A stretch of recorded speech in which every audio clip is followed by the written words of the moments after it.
મળ, મૂત્ર, વાયુ જેવા અધારણીય વેગને ધારણ કરવાથી કયા કયા રોગો થાય છે એ આપણે આજે જાણીએ. ઘણા બધા સ્ત્રી અને પુરુષો એવા છે કે જે પોતાના કામમાં વ્યસ્ત હોવાના લીધેથી કે કોઈ પણની શરમના લીધેથી પોતાના નેચરલ વેગોને ધારણ કરે છે. તો એ જ વેગોને ધારણ કરવાથી ઘણા પ્રકારના રોગો થાય છે.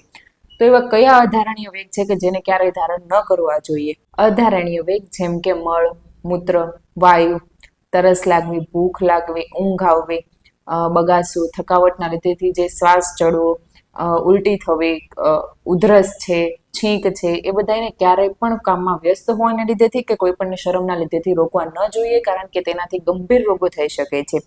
જેમ કે પેટના રોગો, અગ્નિમંદ પડી જવી, પેટમાં દુખવું, પાચન શક્તિ ઘટી જવી, પાચન બરાબર ન થવું, કિડનીને લગતા રોગો જેમ કે પથરી થવી, શ્વાસને લગતા રોગો, હૃદયને લગતા રોગો, મળાશયના રોગો, મૂત્રાશયના રોગો, મળમૂત્રનો અટકાવ થવા જેવા ગંભીર રોગો થઈ શકે છે. તેથી કોઈ પણને શરમમાં આવીને કે કોઈ પણ પ્રકારના કામમાં વ્યસ્ત હોવાના લીધેથી આ નેચરલ વેગોને ક્યારેય પણ રોકવા ન જોઈએ.